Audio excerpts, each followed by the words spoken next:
Essa é a nossa aula número 2. Lembrando um pouquinho que a gente falou na primeira aula, a gente comentou sobre a questão do que é uma prescrição, do que é uma receita, né? Falamos também quais são os profissionais que estão habilitados a prescrever. Falamos também o que é a prescrição, como que funciona, o que não pode faltar na prescrição, na receita, ok? Assim também como falamos da questão da dispensação, o que eu tenho que avaliar, quais são os aspectos que eu preciso avaliar no momento que eu estou fazendo essa atividade. E também comentamos sobre os medicamentos isentos de prescrição, sobre os medicamentos fitoterápicos, homeopáticos, florais e finalizamos a aula comentando então sobre as diferenças entre os medicamentos tarjados, né?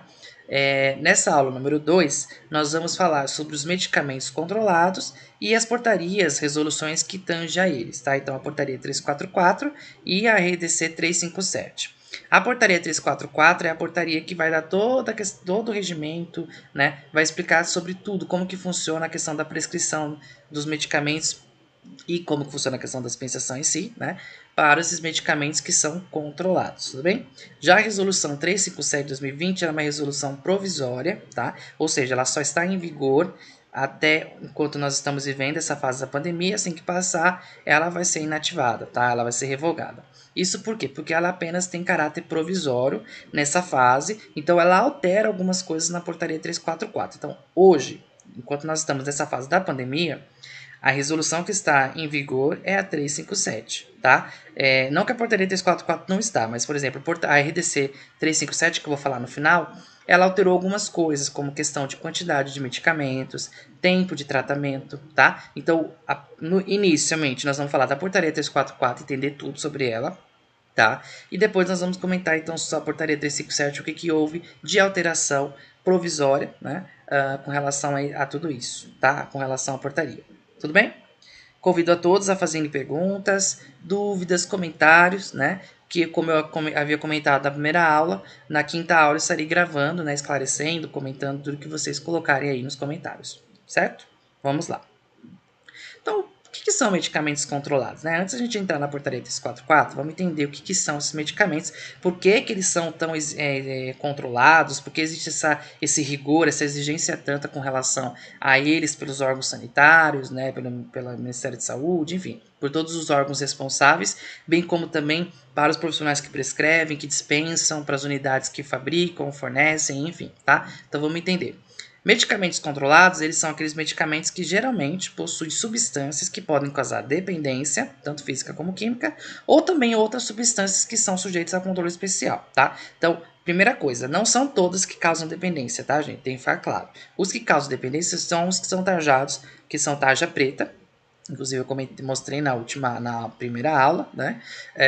Os demais, eles também podem causar determinados problemas, por exemplo, grávidas, né? Tem medicamentos que elas não podem fazer uso, e até mesmo, ou pessoas que não estão grávidas, né? Mulheres que não estão grávidas, existe todo um rigor, né? Para homens também, algumas substâncias, então assim, são substâncias que podem causar dependência, mas também existem outras que podem causar outros males, tá? E a gente vai entender um a um, tá? Então nós vamos trabalhar toda a portaria e vai ficar mais claro isso que eu tô falando aqui para vocês, tá? Mas de maneira geral, por que eles são controlados? Primeiro, porque alguns deles, não todos, agem no sistema nervoso central, tá? Então drogas, gente, que tem potência, que causam, que alteram, né, alguma, enfim, a fisiologia, né, que alteram qualquer funcionalidade relacionada ao sistema nervoso central, são medicamentos, então, que são controladíssimos, tá? Além disso, não só isso, né, a gente também, como eu comentei, muitos causam dependência, né, os que são tarja preta, podem causar dependência, então, e também isso é uma dificuldade, então por isso que existe um rigor, um controle muito maior, tá? Em algumas condições também esses medicamentos não podem ser utilizados, como eu acabei de citar o exemplo da grávidas, né? Talidomida, que é um exemplo clássico, né? Todo mundo já deve ter ouvido falar da talidomida. Ela até hoje está no mercado, ela é prescrita, mas, por exemplo, mulheres grávidas, né, não podem, por exemplo, fazer uso desse medicamento, tá? Que mais? Prevenir o uso indevido, porque muitas vezes também as pessoas tomam sem necessidade, né? E, enfim, Além disso, repreender a produção também não autorizada, né? Porque como são medicamentos controladíssimos, tem potencial, né, de causar dependência, então isso também acaba surgindo interesse para outras áreas, e aí por esse motivo tem toda essa questão desse controle exigido, por isso que também eles são controlados, tá? Alguns também apresentam baixo índice terapêutico, né? Então isso é um problema, né? Então por esse motivo tem um controle rígido muito maior, né? Além disso, promover o uso racional do medicamento, né? Porque quando a gente orienta, quando a gente controla adequadamente, a gente está realmente racionalizando o uso do medicamento, né? Se não tem necessidade, não tem por que eu tomar, né? E para um controle e rastreamento dos usuários e também de medicamentos, tá, gente? Então vocês vão perceber que diferente do que vocês viram na aula passada, que a gente falou dos MIPs, né? E até mesmo dos medicamentos tarjados, porque os medicamentos tarjados que não exigem retenção de receita não estão na portaria 344, tá? Esses medicamentos tarjados e também não estão nas de antimicrobianos que nós vamos falar na aula número 3, tá? Mas esses medicamentos tarjados que não estão nessas legislações, eles são prescritos em uma receita comum também, tá? Uma receita comum, não tem retenção de receita, então é mais tranquilo, tá? Já no caso desses medicamentos que estão na portaria e também os antimicrobianos, existe retenção de receita. E essa retenção é justamente para se ter um controle. Por isso que eles falam isso, o controle e também rastrear. Porque, por exemplo, se tiver algum problema, né, enfim, decorrente do uso do medicamento, os órgãos sanitários, no caso, eles conseguem, então, fazer esse rastreamento e entender, né, o que aconteceu, por que aconteceu e investigar. Tudo bem? Então é por isso que também eles são bem controlados. Tudo bem? Os medicamentos de controle especial, eles estão então nas listas, né, constantes no anexo 1 da portaria 344 de 98, como eu falei na aula passada também, aqui eu deixo as referências, vocês podem ficar à vontade, lá tem a referência da portaria 344, tá? Vocês podem olhar, tudo bonitinho, tem tudo, né, eles escrevem todas as informações e aí no anexo eles colocam então as listas constantes desses medicamentos, tá? Mas eu vou citá-las aqui também, tudo bem? Essas listas elas são revisadas constantemente pela própria Anvisa, tá bom? Então eles mandam as atualizações de acordo com essas revisões, certo? As listas elas possuem adendos, onde são apontados alguns detalhes e exceções. E aí eu vou mostrar um exemplo para vocês. Logo de cara eu já coloquei uma exceção, né? Que é um adendo, mostrando então as diferenças que tem em algumas situações, tá? Aí vocês vão entender. Servem de base para saber se algum medicamento deve ser de notificação de receita, que é as NRs que a gente chama, ou as RCEs, que são as receituários de controle especial, tá? Então, já começando daqui. A NR, que é uma notificação de receita, e o receituário de controle especial são os dois tipos de receitas que vocês vão ver. Embora a NR ela não é uma receita, ela acompanha normalmente a receita, tá? A gente vai explicar lá quando chegar. Mas tanto ela como o RCE, eles são então os que são utilizados da portaria 344. Os medicamentos que estão ali constantes no anexo 1, por exemplo, todos eles devem ser, todos não, né? Alguns são prescritos na RCE, outros nas NRs, tá bom? E as NRs também são subdivididas, então nós vamos entender quando a gente for chegar lá, tá? Existe a retenção da receita, tanto da RCE como a própria NR, bem como em alguns casos temos de responsabilidades. Então, os termos de responsabilidades, para algumas situações, vocês vão ver que são exigidos, e aí eu vou explicar também caso a caso para vocês, tá bom? Então, aqui está a portaria, né, 344, que, como eu havia comentado, que aprova o regulamento sobre a substância e medicamento sujeito a controle especial, né? E vamos ver quais são as listas então que estão constantes nelas, tá? Bom, nós temos a lista A1, e ela está em amarelo não é porque não está à toa, né, nessa tom. Na verdade, eu já deixei justamente para vocês já começarem a se familiarizar, tá? Os medicamentos que são prescritos na receita A1, que é a NRA, tanto A1 como A2 como A3, ou seja, na NRA, eles são na cor amarela, tá? Então, a A1 especificamente é uma lista no que consta todas as substâncias que são entorpecentes. O que são essas substâncias entorpecentes? São aqueles, por exemplo, como todos que são, na verdade, derivados do ópio, tá? Então, morfina, por exemplo, codeína, entre vários outros, tudo bem? Tanto os que vêm o natural, né, extraído do próprio ópio, por exemplo, com a própria morfina, como aqueles também são sintéticos. Todos eles são entorpecentes, tá, gente? Então são os opioides, os analgésicos opioides, eles estão nessa categoria A1, tá bom? O A2, que também são substâncias entorpecentes, ou seja, também são opiáceos, tá? Eles só são divididos entre a diferença do A1 para o A2 é a questão da concentração, ou seja, o A2 é o uso permitido somente em concentrações especiais, tá? Então, essa única particularidade, a diferença, né, na verdade, entre o A1 e o A2 está relacionado a essa questão da concentração. Só isso, tá bom? O A3 são substâncias psicotrópicas, mas tem uma diferença, tá? Porque vocês vão ver que no B1, B2, que eu já vou comentar, também são substâncias psicotrópicas. Só que a diferença é que nesse caso, o A3, essas substâncias psicotrópicas que eu estou falando são aquelas apenas que são estimulantes do sistema nervoso central, ou seja, são aquelas que são derivadas da anfetamina. Tudo bem? A Ritalina, por exemplo, é um clássico, né? Ela é da lista A3, tudo bem? Então, a A1, A2, A3, todas devem ser prescritas em NR, que é uma notificação de receita amarela, tá bom? Não tem subdivisão na NR, não tem subdivisão na amarela, tá? É só A1, é só A. E aí, para ela, tanto é prescrito A1 quanto o A2, quanto o A3. Aí, quando chegar lá, vocês vão ver que eu vou mostrar o modelo para vocês também, tudo bem? Só que o A3 são psicotrópicos, sim, porém, apenas os estimulantes do sistema nervoso central que são derivados da anfetamina, certo?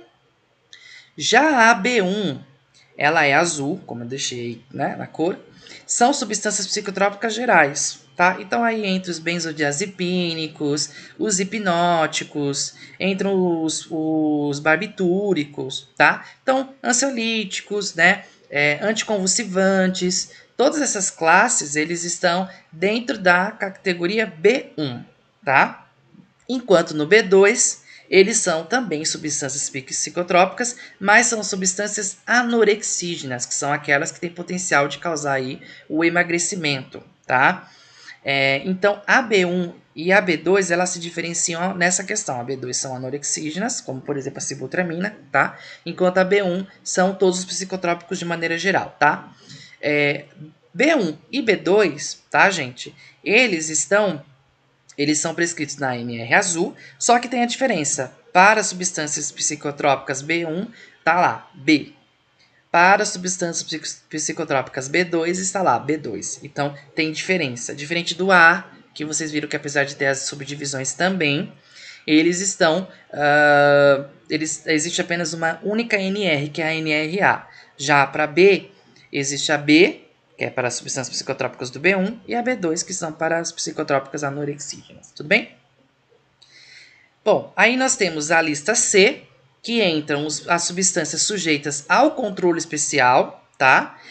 São todas substâncias que estão ali, por exemplo, antiparkinsonianos, tá? Alguns anticonvulsivantes que não são os que são barbitúricos, tá? Barbitúricos, o Gadernal, que é o fenobarbital, por exemplo, né? Aqui, já no caso das substâncias sujeitas a controle especial, um anticonvulsivante que seria mais que estaria nessa classe seria o carbamazepina, que no caso ele não é um barbitúrico, mas ele sim também atua na convulsão, tá? O mecanismo de ação, que não é o meu objetivo falar aqui, mas o mecanismo de ação é diferente. Então ele, no caso, não causa dependência. Já o B1 já causa dependência. Entenderam a diferença? Então, as listas A e B são medicamentos que causam dependência. Tudo bem? Então, os entorpecentes, que são os opioides, os estimulantes do sistema nervoso central, as substâncias psicotrópicas de maneira geral e as anorexígenas são todos eles, tanto A como B, são substâncias que causam dependência. Já na C não causa dependência, tá? Geralmente não causam.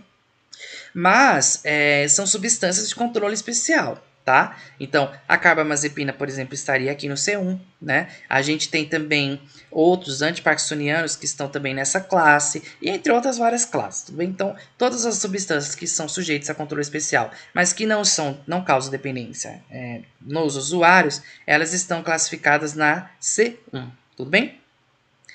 A C2 são substâncias retinóicas, então são aquelas sistêmicas retinóicas utilizadas, por exemplo, para acne, casos severos de acne, por exemplo, né? Elas estão classificadas nessa categoria, tudo bem? E são super controladas também. A C3 são as substâncias imunossupressoras, tudo bem? E aí um exemplo delas é a própria talidomida, tá? Então ela está aí classificada nessa lista C3. A C4 são substâncias antirretrovirais, tudo bem? Eles até colocam essa categoria na lista, tudo bem, gente? Mas essa categoria C4, ela não é prescrita em receitas que eu vou citar, por exemplo, tá? A C4, ela tem uma outra particularidade totalmente diferente, tudo bem? Ela não é prescrita, por exemplo, nas NRs que eu vou citar para vocês, tudo bem? Mas enfim, só a título de curiosidade aqui, porque também ela está na portaria, tá? A C5 são as substâncias anabolizantes, tá? Então elas também estão nessa categoria. Agora vamos lá. C1, C4 não, né? Mas a C1 e a C5, elas são prescritas no receituário de controle especial, tá? Que a gente vai chegar lá e vou explicar. Já o C2 e o C3, eles são prescritos em NR, assim como a A e a B, a C2 e a C3 também é uma NR, só que são NRs brancas, tá? E aí tem diferença, tem a NR para a C2 e tem a específica para a C3, que no caso é a talidomida, por exemplo. Aí a gente vai, quando a gente chegar lá, eu vou explicar para vocês, tá bom?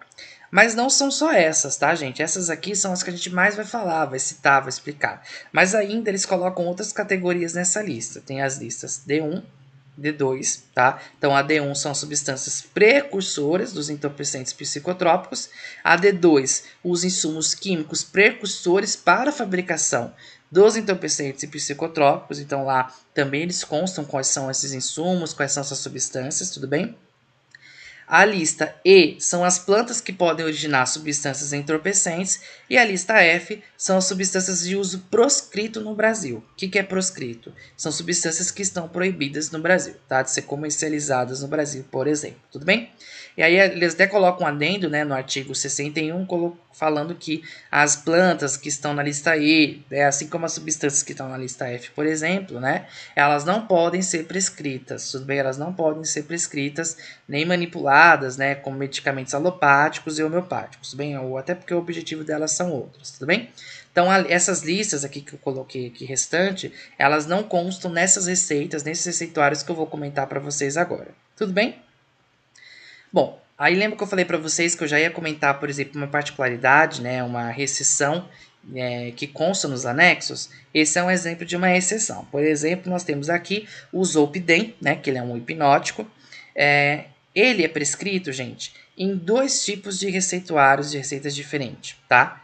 Ele pode ser prescrito tanto no receituário, que é esse aqui, né, que está nesse quadradinho laranja, até 10 miligramas. Ele é prescrito no receituário de controle especial, que é RCE, tá? Porém, acima de 10 miligramas, esse mesmo medicamento, o Zolpidem, ele deve ser prescrito no NR azul, tá? Que é a B1. Tudo bem? Lembra que eu falei para vocês na lista agora, NR azul B1, né? São psicotrópicos. E o Zolpidem, por ser um hipnótico, também causa dependência, ele também está classificado dentro dessa lista B1, tá? Então, se a gente for ver, tem que ser prescrito realmente na NR azul. Mas, a menos de 10, até 10 miligramas, quer dizer, no caso, ele deve ser prescrito na RCE. Então, o que fala nesse anexo é justamente isso. Não só o Zolpidem é o único exemplo que eu coloquei, mas existem outras categorias que estão lá que também podem sim ser prescritas, tá? Dependendo da dose, numa outra receita, num outro receituário específico, tudo bem? Então, depois vocês vão ter, como eu falei para vocês, tem um link, vocês podem entrar na portaria, vocês vão lá no anexo, vocês vão ver quais são essas categorias que podem ser prescritas em outras doses e dependendo dessa dose, qual é o receituário específico para eles. Tudo bem? Então, vamos lá.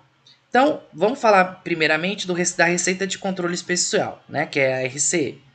A receita de controle especial, né, ela deverá ser preenchida em duas vias, tá? Assim como as outras, vocês vão ver, mas ela deve ser preenchida em duas vias, devendo ser anotada no verso da primeira via informações sobre o medicamento, que é dispensado, tá? Conforme a legislação vigente. E quando se tratar de formulações magistrais, também o número do registro da receita no livro correspondente, tudo bem? A segunda via, obrigatoriamente, ela deve ser devolvida ao paciente com o carimbo comprovando o atendimento. Então, vamos lá. Vocês receberam uma prescrição, né, no receituário de controle especial. Eu vou ficar chamando de RCE, que é mais fácil, tá, gente? Vocês receberem então no RCE, e o que vocês vão fazer? Vai conferir, como a gente já falou na primeira aula, todos aqueles aspectos, ok? Fez tudo aquilo, vou fazer a dispensação. Quando eu for dispensar, a via que vai ficar retida, eu vou anotar no verso dela a informação que foi liberado, o lote que foi liberado, tá, gente? Essas informações têm que constar. No caso da RCE, ela tem eu vou mostrar para vocês o modelo, mas ela tem a parte onde o farmacêutico vai descrever. Então, na própria folha na frente já tem essas informações para ele colocar essas informações, tá? Então, eu vou mostrar para vocês. Mas, enfim, ele vai, então, colocar as informações pertinentes como o lote, enfim, todas as informações, tá? Vai, então, carimbar, assinar e atestar a dispensação, bem como também vai fazer na segunda via.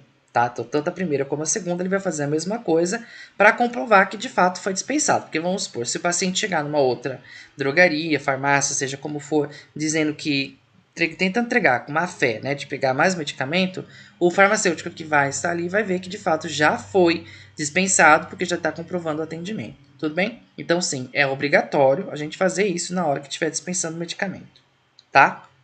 Então, aqui está o modelo, né? Aqui, vamos lá, vamos entender essa receita. Aqui são as identificações do emitente, tá? Então, aqui vai ter o nome completo, né, do local, da instituição, onde ele, né, está. O nome também do próprio profissional, tá? Ou seja, quem é o prescritor, tá? Que vai estar prescrevendo, tudo bem? O número do conselho de classe, aqui tá CRM, né? Porque geralmente é médico, mas também poderia estar T de veterinário, tá, gente? Porque, como eu falei para vocês, veterinário também pode prescrever, assim como dentista, eles poderiam colocar tranquilamente, tá? Mas aí, nesse caso, quando for chegar na segunda parte, eu explico para você. Mas, de qualquer forma, as informações do prescritor, endereço, telefone completo, né, do consultório, da instituição no qual ele trabalha, cidade e o estado. Ponto. Essas informações aqui são dizeres obrigatórios que deve estar impresso no receituário, tá? Primeira via, farmácia. Segunda via, paciente. Isso é obrigatório, está descrito aqui, tá bom? Já aqui nessa parte de baixo, então eu vou descrever o nome do paciente, idade, sexo, papapá. Endereço, né, telefone, se for o caso. E aí sim eu vou fazer a prescrição dos medicamentos aqui. Tudo bem? Se for para uso veterinário, eu devo colocar o nome do dono, né, responsável, mas eu também vou colocar o nome, né, do animal, a identificação do animal, tá? Preciso colocar essas informações também, tudo bem? Para a gente ter ciência que sim, de fato, ele é para tratamento veterinário, tá? Além disso, a identificação do comprador, tá? Então eu tenho que ter o nome do comprador, porque assim, gente, não necessariamente a pessoa que está indo levar o receituário é a pessoa que vai fazer o uso, tá? Muitas vezes pode ser algum familiar, esposa, amigo, enfim, né? Não tem problema, tá? Só que aí nesse caso, o comprador que está indo, ele deve informar os seus dados, então geralmente é exigido, né, o número do documento e tudo mais, o documento da pessoa, para fazer o preenchimento aqui na hora da dispensação. Então, quem é que vai preencher essa identificação do comprador e do fornecedor é o farmacêutico. Então, esses dois campos, esses dois quadrados aqui embaixo, quem preenche é o farmacêutico. Tudo bem? Dali para cima quem vai fazer a prescrição são os prescritores. Tudo bem? Quer dizer, que vai identificar o receituário são os prescritores, tudo bem? Então aqui eu coloco os dados do comprador e a identificação do fornecedor, tá? Que aí no caso é quem está dispensando o medicamento, tá? Então aí aqui no caso o farmacêutico ele vai assinar e vai datar, tá? Se tiver carimbo também carimba, assina e data. Coloca o número do conselho de classe dele, é importante também. Então, no carimbo geralmente tem, né? Mas não, se não tiver no carimbo, é importante então que ele coloque o número dele abaixo, próximo da assinatura, para ter ciência que é um profissional também legalmente habilitado que está dispensando, certo? Bom, vamos falar de validade. A validade dessa receita, gente, ela é de 30 dias, tá? A maioria delas, vocês vão ver, validade, 30 dias, tá? Eu não estou falando de tempo de tratamento. Tempo de tratamento é outra história. Validade, ou seja, o paciente, a partir do momento que ele recebe o receituário, ele tem até 30 dias, tá? Para ir até a farmácia em 30 dias corridos, tá, gente?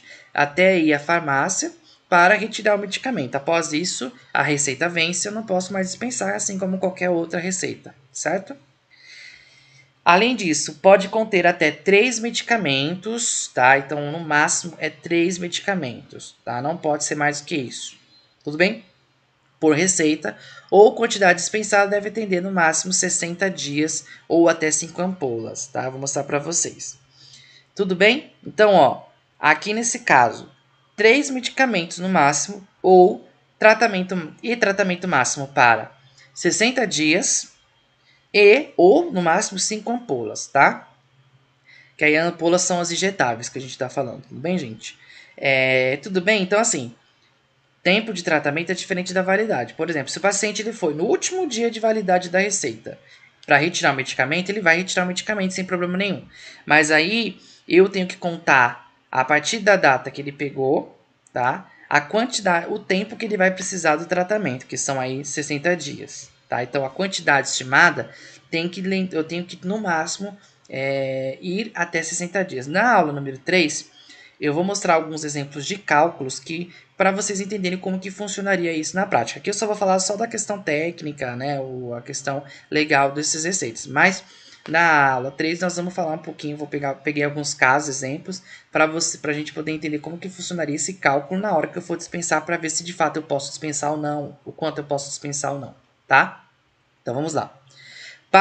Uma exceção, tá, gente? Para os anticonvulsivantes e para os antiparkinsonianos, nesse caso, a quantidade dispensada deve atender no máximo 180 dias. Aí, no caso, que são 60 meses, tá? 60 dias são 2 meses, né?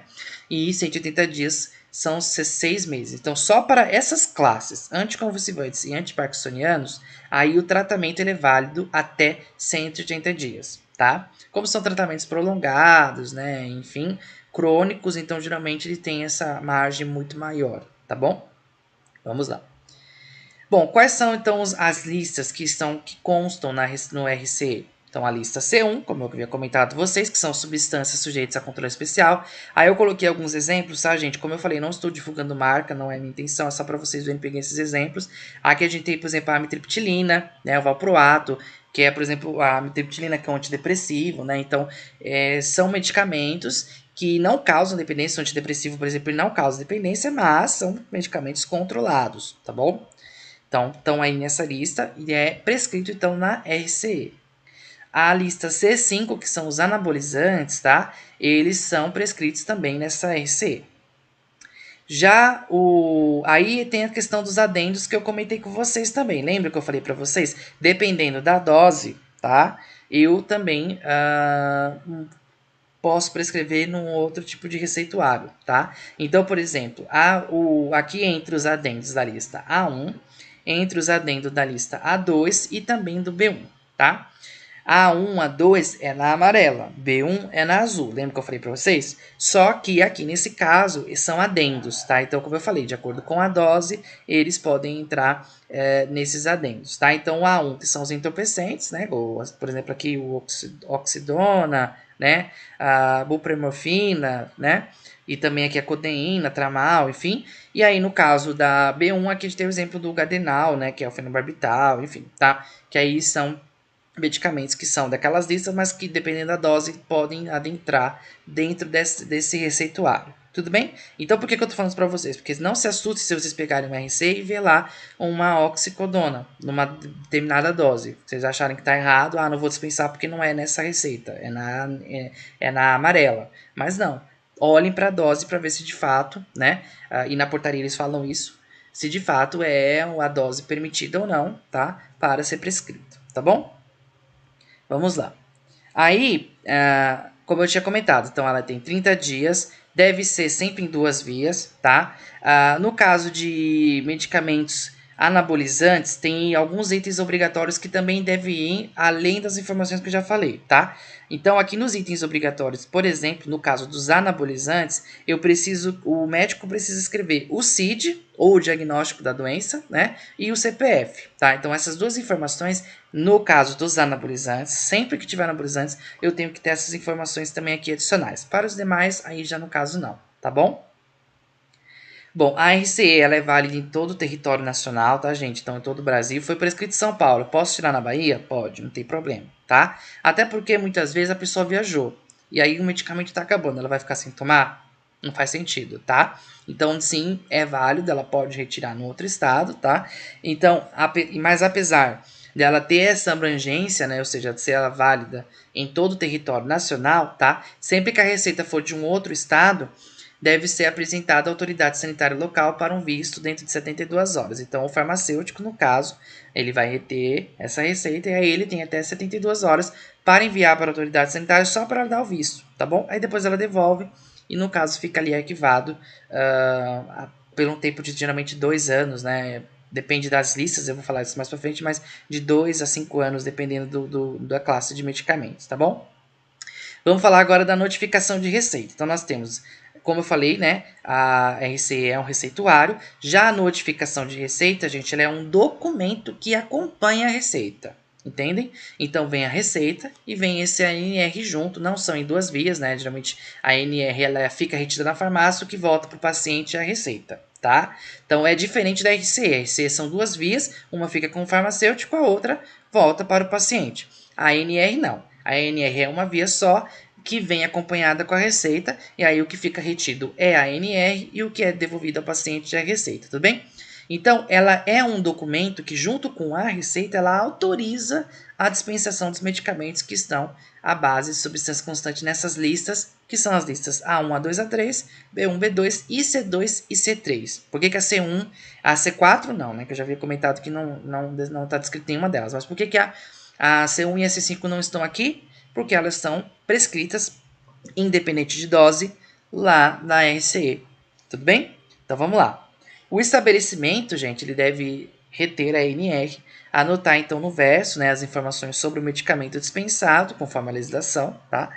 E quando se tratar de formulações magistrais, também o número do registro da receita do livro do receituário, tá? Em relação à receita, deve devolvê-la ao paciente, como eu falei para vocês, carimbado, então atestando o atendimento, tá? Vale ressaltar que as NRs possuem uma sequência numérica que é fornecida pela autoridade sanitária, tá? Composta de 8 dígitos. E aí a gente vai chegar lá que eu vou explicar para vocês, tá bem? A ANR e a RCE, elas devem ser arquivadas, então, no estabelecimento por 2 anos, que eu comentei, né? Com exceção dos receituários dos medicamentos à base das substâncias que estão na lista C5, que são os anabolizantes. Os anabolizantes, eles devem ser arquivados por 5 anos, tá? Os demais, independente da ANR ou RCE, elas são geralmente por 2 anos, pelo menos, tá, gente? Para conseguir o talonário amarelo, tá?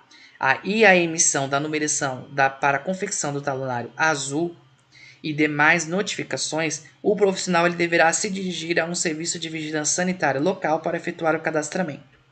Então, os profissionais que vão prescrever essas categorias, tá? Elas diferente da RC, tá? A RC não. Mas para o talonário amarelo, o talonário azul, o branco também, mas aí eu vou quando chegar no branco eu vou explicar para vocês, tá? Mas o azul, o amarelo e alguns brancos específicos, ele precisa fazer o cadastro na vigilância sanitária local para poder fazer o cadastramento, né? Então ele vai ser um profissional que vai ser cadastrado para prescrever medicamentos nessas categorias, tá? Por que eu tô falando que tem uma outra particularidade que eu vou falar lá no branco? No caso da talidomida específico, tem uma particularidade a mais que quando chegar lá eu vou explicar para vocês, tá? Mas de maneira geral, todos eles precisam fazer esse cadastramento na vigilância local para poder prescrever, tá bom? Então, vamos agora à ANR amarela, né? A ANR amarela, como vocês podem ver, então ela tem esse modelo, tá, gente? Aqui, ó, ao lado, todas elas são idênticas, tá? Muda uma coisa ou outra, principalmente, por exemplo, na branca tem algumas coisas que vocês vão ver que é diferente, tá? Mas a amarela e a azul, elas são muito parecidas, tá? Aqui, ó, a notificação da receita, né? Que é o nome dela, tá? Aqui eu tenho a sequência que vai aparecer os números, né? E o estado do qual foi liberado, né? No qual a vigilância local liberou. Então, se é de São Paulo, vai estar São Paulo, se for de outro estado, enfim. E a sequência numérica de 8 dígitos, tá? Então, é isso que vai estar aqui. Então, é uma sequência numérica fornecida pela autoridade sanitária competente nos estados, municípios e Distrito Federal. Nesse caso aqui, gente, o que acontece? O talonário amarelo ou amarelo específico, quem vai disponibilizar é a própria vigilância, tá? Então, a autoridade sanitária local, ela autoriza, tá? Ela autoriza não. Ela libera, ela dá os 20, são 20 folhas normalmente, tá? Ela dá esse talonário para o profissional. Então, já tá lá impresso, na cor amarela, com a numeração, tudo certinho, tá? Por que eu tô falando isso? Porque azul não é assim, vocês vão entender, tá? Aí aqui é a data, né? No qual o profissional vai fazer a prescrição, a assinatura, então, do emitente, né? Que é de quem está prescrevendo, o nome do paciente, os dados do paciente, o endereço, a identificação do emitente, que é como eu falei para vocês, o nome do consultório ou da instituição de saúde, o endereço, o CNPJ. Lembra, tudo que eu falei para vocês na primeira aula tem que também estar aqui. Só que o modelo é diferente, só isso, tá? Mas as informações constantes têm que estar aqui, é obrigatório, tá? Aí aqui nessa parte aqui do lado direito, na especialidade farmacêutica, é onde o médico vai fazer a prescrição, ou o profissional prescritor vai fazer a prescrição do medicamento, tá? Então, ele vai colocar o nome do medicamento ou a substância, tá? Geralmente tem que ser prescrito na forma do DCB, né? Que é a denominação comum brasileira, tudo bem? Dosagem ou concentração, tá? Então, a dosagem, a concentração do medicamento, a forma farmacêutica, a quantidade, né? A posologia, né? Então, ele vai descrever tudo nesse quadradinho aqui, tá bom? Aqui a identificação do fornecedor e também, bem como aqui ao lado, quem vai preencher, novamente, é o farmacêutico, tá? Então, é muito parecido com a RCE, né? Tem a parte só que o farmacêutico vai fazer o preenchimento, tudo bem? Certo? Então, aqui é só para vocês terem uma noção como que é o formato, sempre obrigatoriamente, tá, gente? Se vocês chegar para vocês na cor branca, mas com a letra A, né? Vocês não podem aceitar, tá? Isso é importante. Vocês só devem aceitar na cor correspondente. Isso é obrigatório, tudo bem? Então, essa é um tipo de notificação que é válida em todo o território nacional, tá? Aí tem os exemplos, né, de medicamentos que eu coloquei, só para vocês verem, Ritalina, né, sulfato de morfina, então, que são os que estão nas categorias A1, A2 e A3, que eu já havia comentado, tá? Além disso, ela deverá ser emitida até o 15º dia do mês subsequente às autoridades sanitárias, estaduais ou municipais e do Distrito Federal, por relação em duplicata, que será recebida pela autoridade sanitária competente mediante um recibo, ao qual, após a conferência, será devolvida no prazo de 30 dias, tá? Então, ela tem essa particularidade. Além disso, como eu havia comentado, o talonário, ele é emitido, entregue pela própria Anvisa, ou o profissional vai lá retirar, enfim, mas já vem impresso, tá? Com o número, com os dígitos, né? A numeração. A validade da receita, 30 dias também, tá? Só que aqui tem uma diferença para alguns outros. Nesse caso, ele permite apenas um medicamento por receita, tá? Na RCE, vocês viram que a gente colocou que ele permite até 3. Já as NRs, de maneira geral, elas permitem no máximo 1. Máximo não, é 1, né? No caso, tá?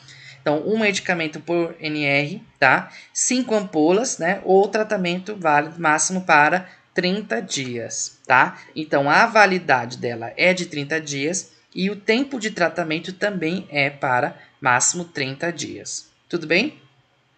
Vamos para a NR azul. Como eu falei para vocês, ó, é muito parecido, é muito idêntico ao amarelo, a diferença só é a cor, tá bom? Então, a gente descreve todas as informações. Ele antigamente não era válido em todo o território nacional, tá? Mas aí com a lei 13.732 de 2018, todas as NRs passaram a ser válidos em todo o território nacional, tá, gente? Então agora sim também pode ser, se eu quiser, se eu precisar, sei lá, vou para outro estado, precisar comprar em uma outra drogaria ou retirar numa farmácia, tranquilo, também é válido, tá bom?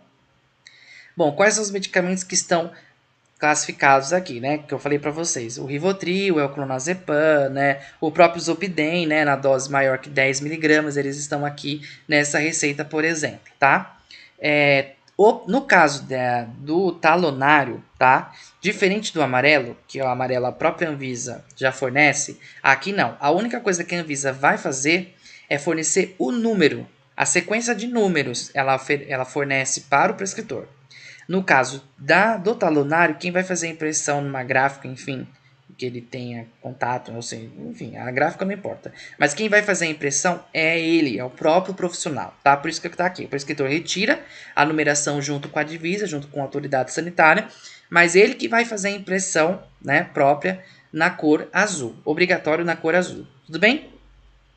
A validade dessa receita é de 30 dias, a mesma coisa que a amarela, um medicamento por receita, tratamento máximo para 60 dias ou no máximo 5 ampolas. Tudo bem? Vamos para a NRB, a B2, né? Como eu falei para vocês, muda apenas a questão da numeração, né? Da numeração não, da letra que então era B lá, agora aqui entrou B2, tá? Com a numeração 2. É a mesma coisa, mesmo esquema, mesmo modelo. Os medicamentos que estão nela são os medicamentos psicotrópicos anorexígenos, ou seja, são aqueles que podem causar emagrecimento. Então eu coloquei alguns exemplos aí para vocês, a própria sibutramina, né? Tem o Finproporex, enfim, anfepromona, tá? Tem vários, tá? Que estão que devem ser obrigatoriamente prescritos na B2. Elas não podem ser prescritas na B, tá, gente? Elas obrigatoriamente devem ser prescritas na B2, tudo bem? O prescritor também é a mesma situação que o B1, ele vai retirar o número, ele vai fazer a impressão na própria gráfica dele, tá? Validade também de 30 dias, então vocês estão vendo que a validade é uma coisa comum até então, né? Todas elas, tanto a RCE como a amarela, como a B1 e B2, tem validade de 30 dias, tá? Um medicamento por receita também, tá? Assim como nas outras NRs, máximo 5 ampolas. O tratamento é que vai diferenciar, tá? Lembra que na B1 todas têm tratamento máximo para 60 dias? Nesse caso aqui, o tratamento máximo é de 30 dias para essas substâncias, com exceção da sibutramina.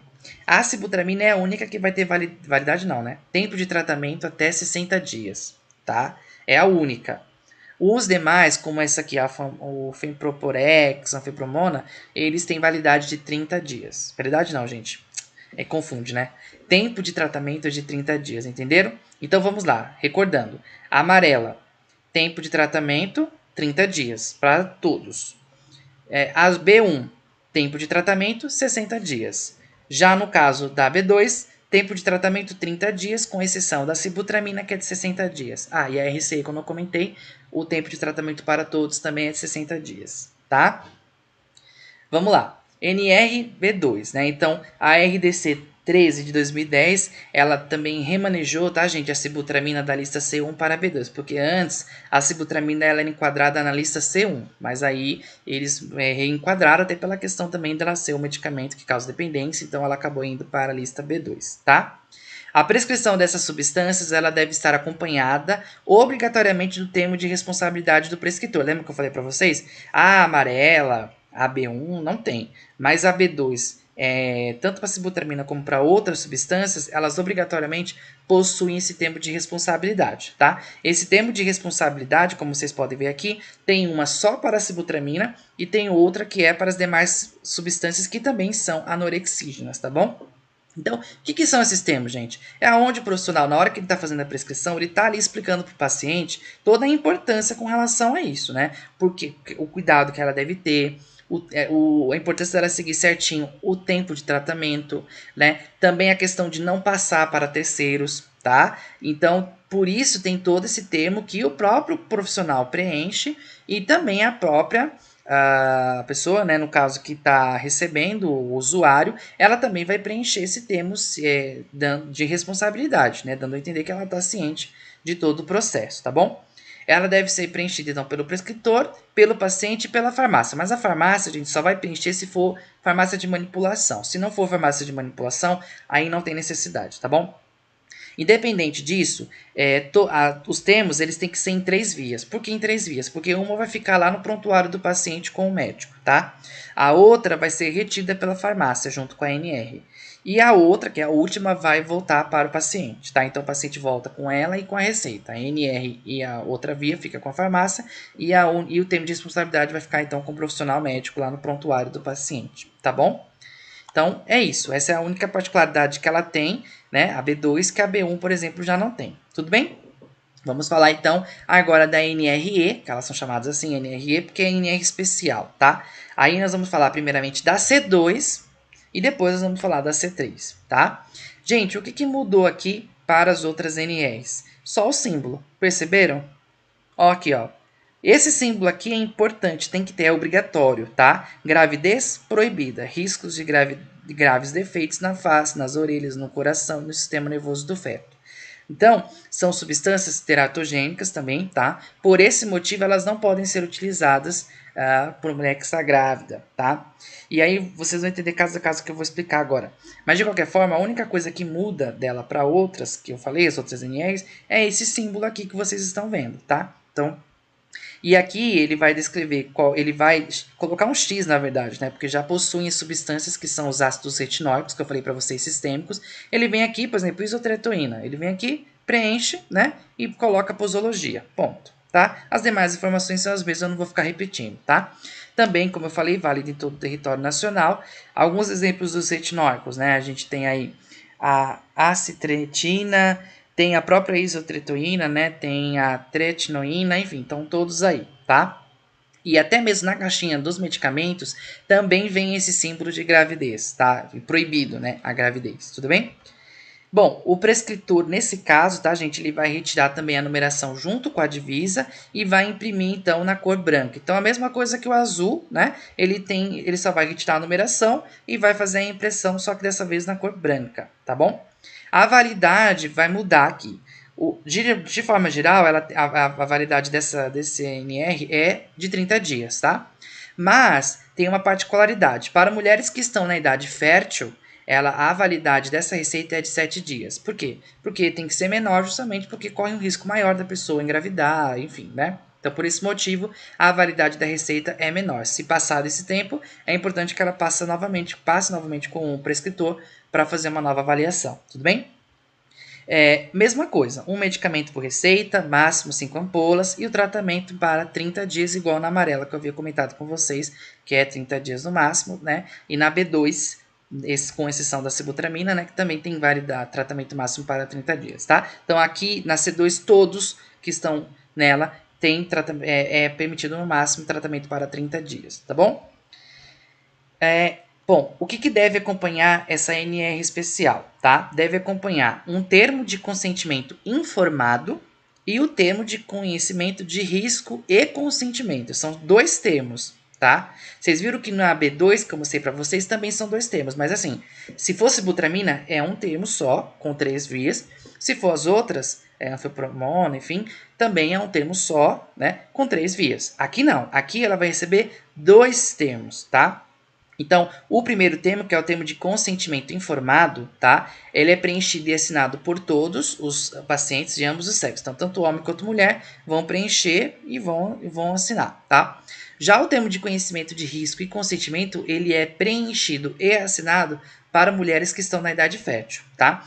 Então, por exemplo, vamos supor, chegou uma mulher, ela já não está mais na idade fértil, ela está na menopausa. O que ela vai receber? Ela vai receber o termo de consentimento informado e é isso, tá? Ela vai receber apenas esse, vai assinar.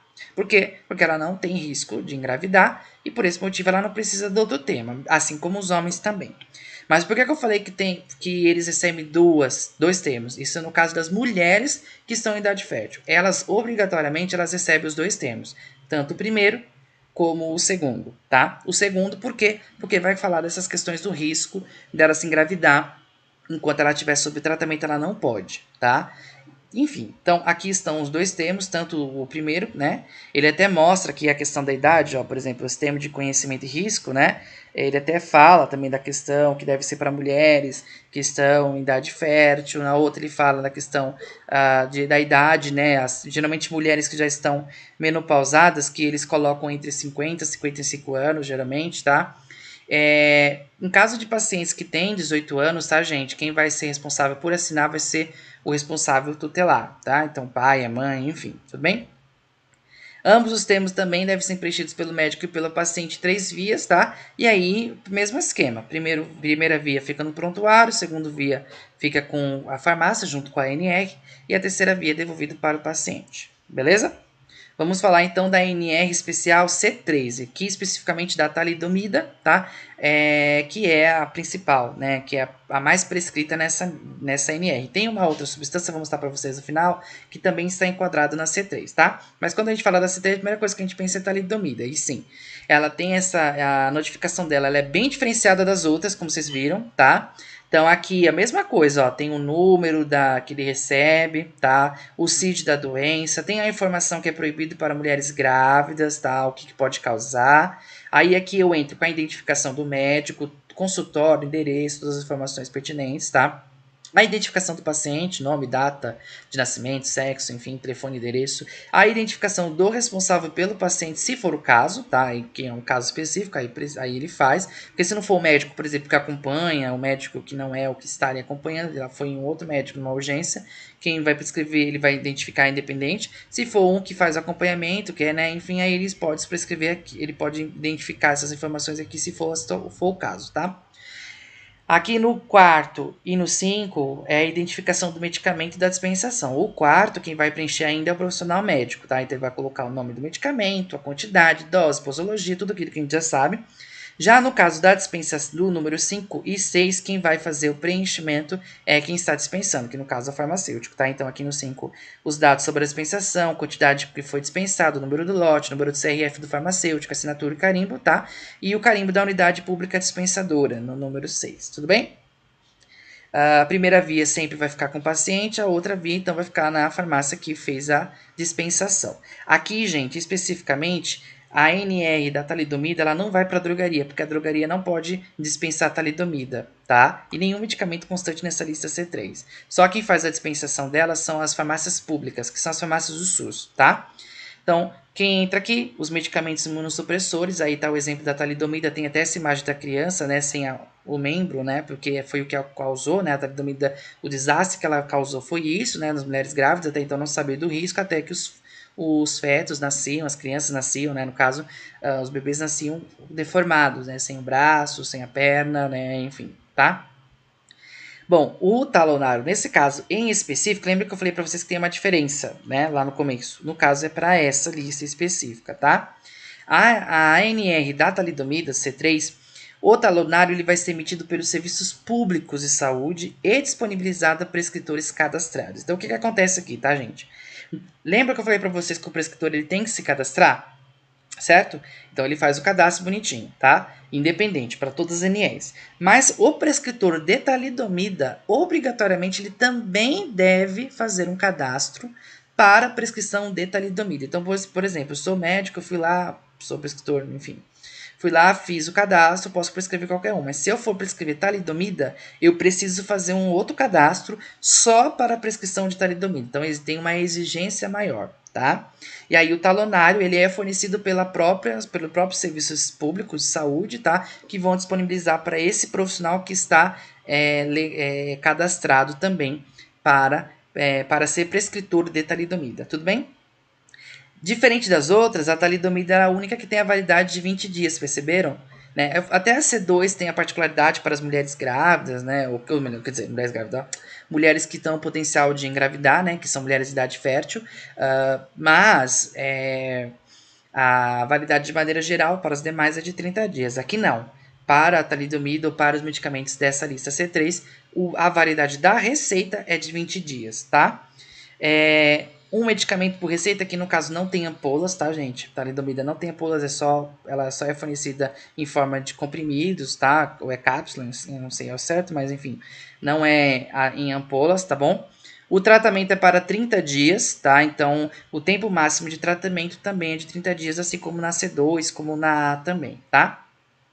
Então, a talidomida apenas deve ser dispensada em unidades públicas, mediante a NR da talidomida, tá? E deverá ser prescrita em 2 vias, tudo bem? Então, aqui nesse caso, ó, diferente das outras NRs, ela é prescrita em 2 vias, tá? Sendo que a primeira via vai ser devolvida ao paciente, carimbando e comprovando a dispensação, e a segunda via, deve ser retida pela unidade pública dispensadora, tá? Lembrando que, como eu havia comentado, tá aqui, ela só é dispensada em farmácias públicas, não em drogarias, tá? Drogaria que eu falo comercial, né, que a gente comenta. Deverá ser acompanhado do termo de responsabilidade, esclarecimento, preenchido e assinado pelo prescritor e pelo paciente 3 vias, a mesma coisa. A primeira via fica no prontuário, a segunda é devolvida fica na unidade pública, né? Quer dizer, retida na unidade pública, e a terceira é devolvida ao paciente, tudo bem? Aqui estão os termos de responsabilidades. Só um adendo, tá, gente? O termo de responsabilidade não está completo. Se vocês quiserem ver ele por completo, vocês conseguem ver na portaria, tá? Aqui eu coloquei só uma parte para vocês verem, tá? Então, por exemplo, é muito maior, né? São várias páginas, alguns têm 2, 3 páginas, até mais, tá bom? Então, só para vocês verem como que funciona essa questão do termo de responsabilidade para esses tipos de classes, tá? Então, aí ela, nessa característica, ela é parecida com a C2. Tem esses dois termos específicos, um para mulheres que estão acima de 55 anos de idade, que já não estão mais na idade fértil, e para homens de qualquer idade, e o outro para mulheres abaixo de 55 anos, que são aquelas que são propícias, né, a engravidar, que são aquelas que estão em idade fértil, tudo bem? O farmacêutico ele deve preencher os campos existentes na embalagem secundária, então ele também, além da ANR, ele também vai preencher a embalagem secundária, que é a embalagem, né, a caixinha do medicamento, tá bom, gente? Deve orientar o paciente sobre o uso correto, conforme a prescrição médica e os riscos relacionados, então isso obviamente para todos, não só para a talidomida, tá? Isso é óbvio, a gente sempre faz essa orientação, tá? Quando for interrompido o uso da talidomida, o prescritor e o dispensador eles devem orientar o paciente ou o seu responsável para devolver à unidade pública dispensadora, tá? Isso também se aplica aos medicamentos vencidos, violados, avariados ou em condição que perde seu uso. Então vamos supor, o paciente interrompeu, não vai fazer mais uso, o que deve ser ocorrer? Tanto o prescritor como o farmacêutico, na hora que prescrever, na hora que dispensar, eles devem orientar esse paciente, olha, caso interromper, caso você não fizer mais uso do medicamento, sentir alguma reação, enfim, não quiser mais tomar, o ideal é a gente sempre incentivar que ele faça tratamento até o final. Mas, por exemplo, pode acontecer dele não querer mais tomar. Então, você tem que deixar isso claro para ele. Por favor, devolva para nós para que a gente possa fazer o descarte correto, tá? E aí, obviamente, tá, gente? O medicamento que é devolvido, em nenhuma hipótese, ele pode ser reaproveitado para ser dispensado para uma outra pessoa, tá? Isso não pode acontecer. Foi devolvido, eu preciso fazer a destinação final, tá? E as devoluções elas devem ser recebidas especificamente pelo farmacêutico, tá? Documentadas conforme o registro de devolução de talidomida, então tem lá no anexo 2, né, da RDC 11 de 2011, ele mostra, né, o anexo constante, né, desse registro de devolução que ele vai preencher, tá? E vai enviar para a autoridade sanitária a cada 15 dias, tá bom? Quando se tratar da devolução por motivo de desvio de qualidade, ou seja, quando for devolvido porque realmente o medicamento está com alguma característica que não deveria estar, por exemplo, aí nesse caso, tá, gente, o farmacêutico é a mesma coisa, ele vai receber o medicamento, vai preencher o registro de devolução, tá, da talidomida, só que agora é um registro por desvio de qualidade, tá bom? Que também está nessa mesma RDC, em 2 vias, só que dessa vez o que vai acontecer? A primeira via vai ser encaminhada juntamente com o medicamento para o laboratório oficial, fabricante do medicamento, e a segunda via vai ser retida pela unidade pública dispensadora. Então, por isso que ele faz 2 vias. Uma ele retém, a outra ele manda para o laboratório junto com o medicamento. O laboratório oficial são as indústrias farmacêuticas públicas, tá? Como a FURP, por exemplo, né? Então, são apenas elas também que são autorizadas, né, as laboratórios oficiais, que são autorizados a fabricar talidomida. Na verdade, é um único laboratório, né, que faz a fabricação, que não é a FURP, eu esqueci o nome, não me lembro, me recordo, mas está na caixinha que eu mostrei para vocês ali da talidomida, tá lá o nome do fabricante, tá? E ele é público, é um laboratório público, tá? Deverá conter identificação, medicamento devolvido, proibida a nova dispensação, então até o medicamento ser destinado, ter a sua destinação final, é importante que o farmacêutico coloque essa identificação, né, que vai ser devolvido, que foi devolvido, né, e que é proibido a nova dispensação, tá bom? O farmacêutico somente poderá receber uma devolução do medicamento à base da talidomida quando esse tiver sido dispensado pela própria unidade dispensadora, tá? E aí, gente, só algumas particularidades, algumas exceções específicas com relação a todas as receitas, tá? Em caso de emergência que pode acontecer, tá? Tanto os artigos 36 e 55 da portaria 344, eles descrevem a possibilidade, tá, das prescrições em situações de emergência em que o prescritor não está em posse da sua NR ou da sua RCE, tá? Então vamos supor, tá numa situação de emergência, ele não tem a NR, não tem o tempo dele pegar uma nova NR ou uma nova RC, então ele pode fazer uma prescrição numa receita comum? Pode, tá? conforme esses artigos da portaria 344, pode sim. Só que aí, nesse caso em específico, e isso é independente, tá, gente? Se é NR, se é RCE, tá? Mas aí, nesse caso, essas prescrições de caráter emergencial, elas poderão ser feitas no papel não oficial, como eu falei, então, numa receita comum, mas devem conter os dados do paciente e do medicamento prescrito, óbvio, né? O diagnóstico e o CID da doença, e também precisa ter essa justificativa, tá, gente? Do caráter emergencial do atendimento. Ou seja, por que não pode esperar? Por que tem que ser naquele momento? Então, ele vai justificar o motivo, tá? Não pode ser, no papel comum mesmo, ele vai justificar. E aí ele vai, então, datar, vai colocar o número do seu conselho de classe e vai assinar, tá? E aí, então, eu preciso da receita mais, a receita comum, mais essa carta justificando, né, o motivo da emergência, tudo bem? Então, nessas condições, sim, pode ser dispensado, tá, o medicamento. E com doses acima também, tá, gente? Porque a gente sabe que a dose tem uma dose máxima permitida, tá? Então, caso passe, ceda essa dose, aí nesse caso, o prescritor ele deverá também apresentar CID diagnóstico, justificativa, posologia, data, o número do conselho de classe e assinatura em 2 vias, tá? Então, a mesma coisa, tem que ter também a justificativa, tem que ter o CID, o diagnóstico da doença, tá? E todas as informações pertinentes, tudo bem?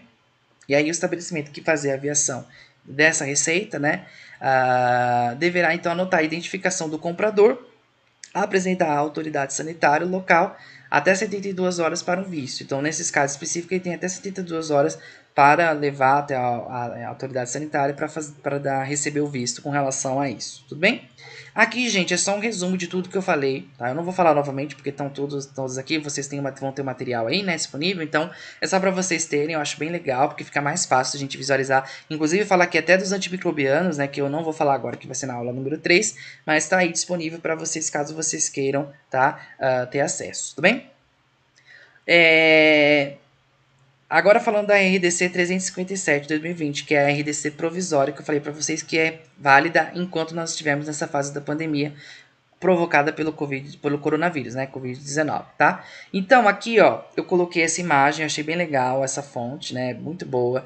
Eles mostram os tipos de receituários, a quantidade máxima prescrição, que é autorizada por quem? Pela portaria 344, tá?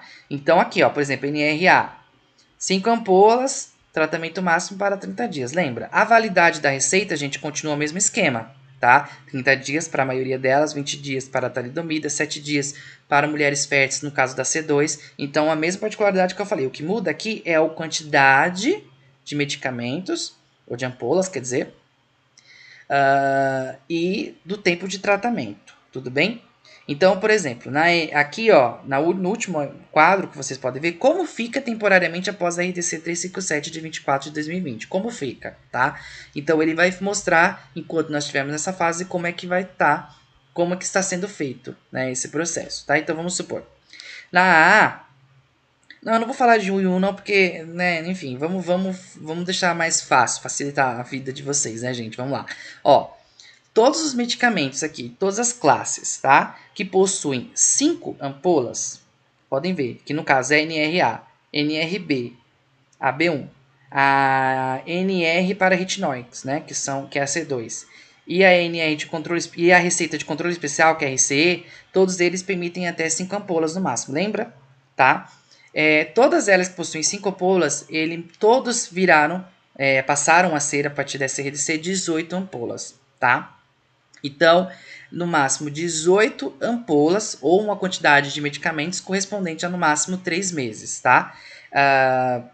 Desculpa, a quantidade vai depender, tá? Eu tô lendo o amarelo aqui e acabei me confundindo. Então, assim, todas que possuem 5 ampolas, uma vai aumentar para 18 ampolas, independente se é amarela, se é azul, como vocês podem ver aqui, tá? Agora, tempo de tratamento. O que acontece? Tem uma regrinha que eu fiz que ficou mais fácil. Por exemplo, 30 dias. Vocês estão vendo que alguns são 30, outros são 60, perceberam? Os de 30 dias, tá? É só você multiplicar por 3, tá? 30 vezes 3 é 90, não é? Então, aí, o tempo máximo para a RDC 357, que passa a valer agora, né? É de 3 meses. Então, 90 dias são 3 meses, entendeu? 30 dias é um mês. 90 dias são 3 meses. Então, é só fazer o cálculo, tá? Então, todas que tem 30 dias, multiplica por 3, vai dar aí no máximo 90 dias, que são 3 meses. E as que são de 60 dias, a mesma coisa, multiplica também por 3, vai dar 180 dias, que são equivalentes a 6 meses, tá? É essa a diferença. Só um adendo aqui, no caso da B2, lembra que eu falei para vocês, né? O tratamento é de 30 dias para os outros anorexígenos, mas para a sibutramina é de 60 dias. Então, para os outros anorexígenos, que era 30, 90 dias. Para a sibutramina, que era 60, 180 dias, tá? E outra particularidade que eu queria colocar aqui. Vocês estão vendo esses dois últimos quadros? A gente tem aqui a NRE da talidomida e a NRE da lenalidomida, que também é o que eu falei para vocês, é outra classe que está na receita da talidomida, tá? Que se não me engano, são só essas duas que estão na lista da NRE da C3, tá? Então, tanto a talidomida como a lenalidomida, ela tem tratamento máximo para 30 dias, tá? E aí, nesse caso, o tempo máximo, que é a mesma coisa, vai aumentar para 90 dias, porém, para mulheres em idade fértil, como vocês podem ver aqui, o máximo vai ser de 2 meses, tá?